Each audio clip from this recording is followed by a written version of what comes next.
একটা ছেলে টাকার লোভে তার বউকে তার অফিসের বসের সাথে শুতে বলে। মেয়েটা এতটাই সুন্দরী ছিল যে সবাই শুধু তার দিকে কোন নজরেই তাকাতো। মেয়েটিকে যে দেখতো তার মনেই ওসব করতে ইচ্ছে জাগতো। কিন্তু মেয়েটি তার স্বামীকে অনেক ভালোবাসতো, তাই সে সবসময় খারাপ মানুষদের থেকে দূরে দূরেই থাকতো। তবে কোনো এক কারণে মেয়েটি পরপুরুষের সাথে শুতে বাধ্য হয়। তো বন্ধুরা, কি এমন হয়েছিল যে কারণে সহজ সরল স্বামীভক্ত মেয়েটি পরকীয়ায় জড়িয়ে পড়ে? এর কারণ জানতে চলো শুরু করি আজকের এক্সপ্লেইন।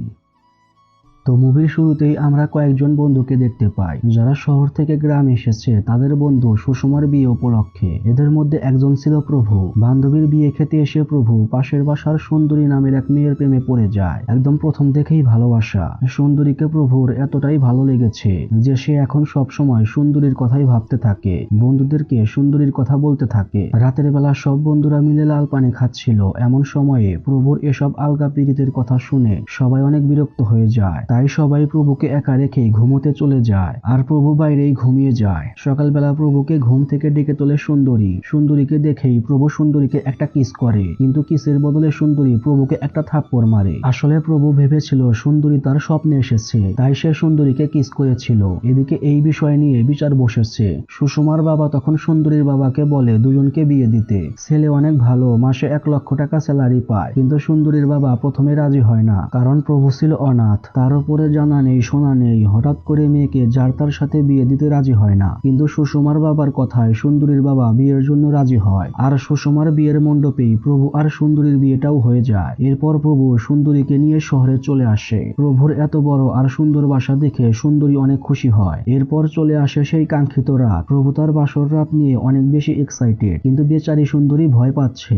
তাই প্রভু সুন্দরীকে এক রুমে রেখে নিজে গিয়ে অন্য রুমে শুয়ে পড়ে। সকালবেলা প্রভু অফিসে যাওয়ার আগে সুন্দরীকে পাশের ফ্ল্যাটে থাকা তার বান্ধবী আনিতার কাছে রেখে যায়, যাতে বাসায় একা একা বোর না হয়। তো একটু পর আনিতা সুন্দরীকে নিয়ে বাইরে আসে। আনিতা সুন্দরীর মুখ দেখেই বুঝতে পেরেছিল সুন্দরী ভয়ে আছে। তাই আনিতা সুন্দরীকে বলে, আমার মনে হয় কাল রাতে তোমাদের মধ্যে কিছুই হয়নি, তাই তুমি এমন ভয়ে আছো। দেখো, নারীদের ইজ্জতই তার সবকিছু। বিয়ের পর এটা যখন স্বামীকে দিয়ে দেওয়া হয় তখন একটা নারী বুঝতে পারে তার জীবনে তার স্বামী কতটা মূল্যবান। তোমরা যখন তোমাদের প্রথম রাতটা উপভোগ করবে তখনই তোমার ভয়টা কেটে যাবে, সবকিছু নর্মাল ভাবতে শুরু করবে। আনিতার কথা শুনে সুন্দরী প্রভুর সাথে ক্লোজ হওয়ার চেষ্টা করে। তাই সুন্দরী তার স্বামীকে নিজ হাতে কফি বানিয়ে খেতে দেয়। এমন সময় প্রভুর বন্ধু রিতেশ আসে একটা গেমের সিডি নিতে। প্রভু সিডি আনতে রুমে গেলে রিতেশ সুন্দরীর দিকে খারাপ নজরে তাকায়। প্রভু সিডি নিয়ে আসলে রিতেশ প্রভুর কাছে সুন্দরীর সৌন্দর্যের তারিফ করে। রিতেশ চলে গেলে প্রভু আর সুন্দরী প্রথমবারের মতো লেনদেন খেলায় অংশগ্রহণ করে।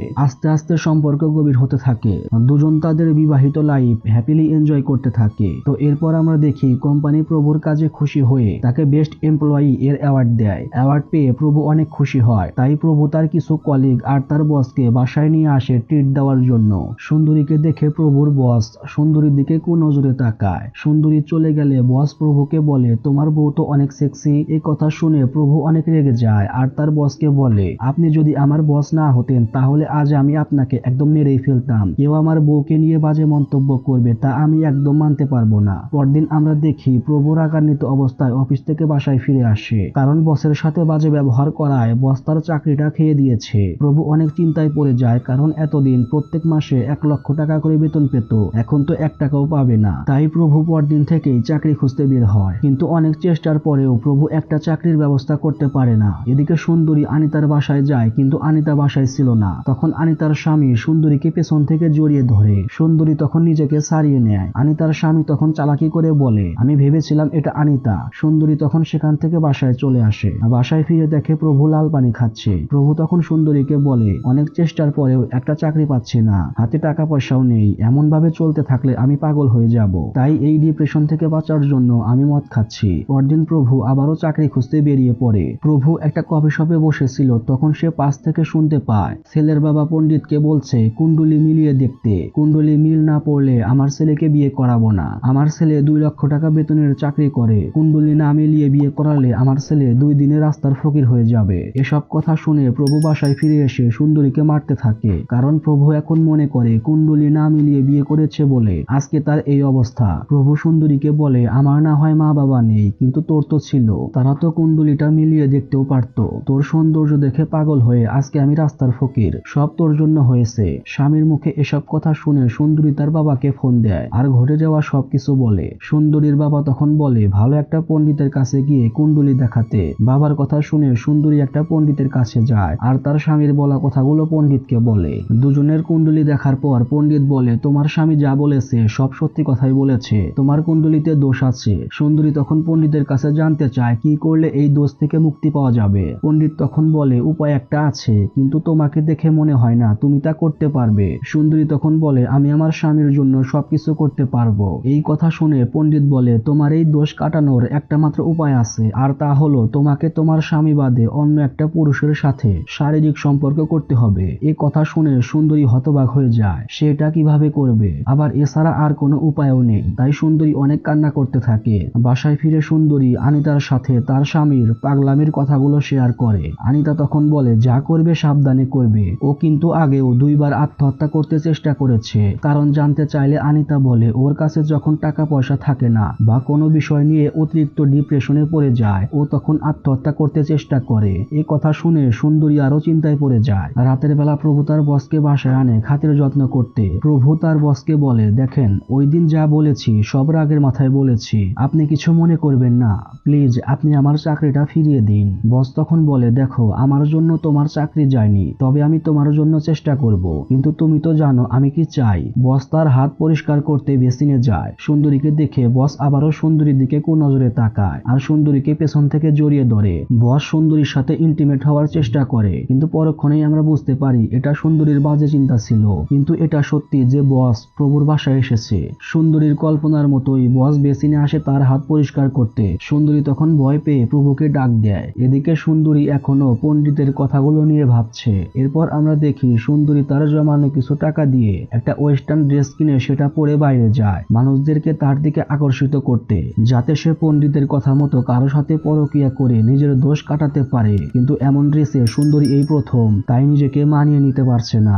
সুন্দরী তখন বাসায় আসে আর অনেক কান্না করতে থাকে। এরপর আমরা দেখি সুন্দরী বাজারে যাওয়ার জন্য রাস্তার পাশে গাড়ির জন্য দাঁড়িয়ে আছে। তখন সেখানে রিতেশ আসে আর সুন্দরীকে তার বাইকে উঠতে বলে। সুন্দরী প্রথমবার না করলেও দ্বিতীয়বার বলার পর রিতেশের বাইকে চড়ে বসে। এরপর বাজার ঘাট শেষ হলে রিতেশ আবারও সুন্দরীকে বাসার সামনে নামিয়ে দেয়। রিতেশ চলে যেতে চাইলে সুন্দরী বলে তোমার ভাবি এতগুলো ব্যাগ নিয়ে কি উপরে যেতে পারবে। রিতেশ তখন তার ভাবিকে রুমে যেতে সাহায্য করে। আসলে সুন্দরী চাচ্ছে সে তার দোষ রিতেশকে দিয়ে কাটাতে। ছেলে হ্যান্ডসাম আছে, আবার তাগড়া যুবক, হয়তো লেনদেনও ভালোই হবে। রিতেশও বুঝতে পারে তার ভাবি কি চাচ্ছে। রিতেশ তখন তার নাম্বার দিতে চায়, কিন্তু সুন্দরী বলে আমার তো ফোন নেই। রিতেশ তখন দৌড় মেরে বাইরে যায় আর একটা ফোন নিয়ে এসে সুন্দরীকে দেয়, আর ফোন কিভাবে চালাতে হয় তা সুন্দরীকে শিখিয়ে দেয়। কারণ ফোন কেমনে চালায়, ছবি কেমনে ওঠে, কেমনে কাউকে ছবি পাঠায় সুন্দরী তা জানতো না। রিতেশ সুন্দরীকে বলে রাতের বেলা হট ছবি পাঠাতে। রাতের বেলা যখন প্রভু ঘুমিয়ে যায় তখন সুন্দরী বাইরে এসে একটা হট ছবি উঠে রিতেশকে পাঠায়। পরদিন সকালবেলা রিতেশ সুন্দরীর বাসায় আসে আর সুন্দরীকে আদর করতে জড়িয়ে ধরে। সুন্দরী তখন বলে এখানে না, অন্য কোথাও। এরপর একদিন দুজন লেনদেন করতে একটা গোপন জায়গায় চলে যায়। রিতেশ তার ভাবের সাথে লেনদেন করতে একদম এক্সাইটেড, কিন্তু সুন্দরী এখনো নিজেকে প্রস্তুত করতে পারছে না। তাই রিতেশ তার ভাবির চুলকানি তুলতে একটা 18+ ভিডিও দেখায়। ভিডিওটা দেখার পর সুন্দরী পণ্ডিতের আস্তানায় যায় আর পণ্ডিতকে মারতে থাকে। কারণ রিতেশের থেকে ভিডিওটা দেখার পর সুন্দরী এতটুকু হলেও বুঝতে পেরেছে যে পণ্ডিত মেয়েদের দোষ কাটানোর কথা বলে তার সাথে লেনদেন করে। সবই পণ্ডিতের চাল। পণ্ডিতকে শিক্ষা দিয়ে সুন্দরী বাসায় চলে আসে আর তখনই প্রভু উপর থেকে লাফ দিয়ে আত্মহত্যা করে। প্রভু মারা যাওয়ার পর সুন্দরী অনেক ভেঙে পড়ে। তখন সেখানে পুলিশও আসে আর সুন্দরীর প্রতিবেশীরা পুলিশকে বলে যে প্রভু আত্মহত্যা করেছে। প্রভু মারা যাওয়ার পর সুন্দরী গ্রামের বাড়িতে চলে আসে। সুন্দরীর বাবা সুন্দরীকে বলে তুই থাকতে প্রভু আত্মহত্যা করলো কেমনে।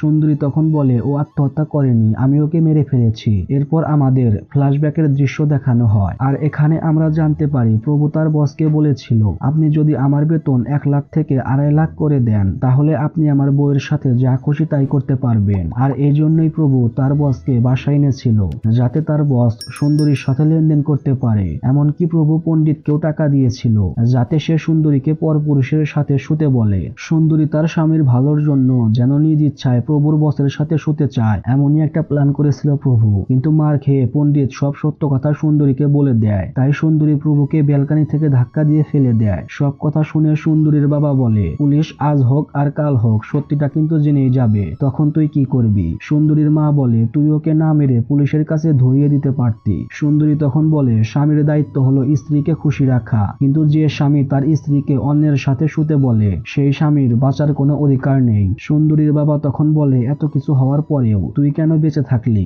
সবাই যখন জেনে যাবে তখন তুই কি করবি? তোর এখন বেঁচে থেকে লাভ কি? সুন্দরী তখন বলে, না বাবা, আমার বেঁচে থাকতে হবে, আমার পেটে থাকা সন্তানের জন্য আমাকে বেঁচে থাকতে হবে। তো বন্ধুরা, কেমন লাগলো তোমাদের সুন্দরী মুভির গল্পটা? যদি ভালো লাগে তো অবশ্যই একটি লাইক কমেন্ট করে আমাদের সঙ্গেই থাকবে। আজ বিদায় নিচ্ছি, আবারও দেখা হবে নতুন কোনো সিনেমার গল্পে।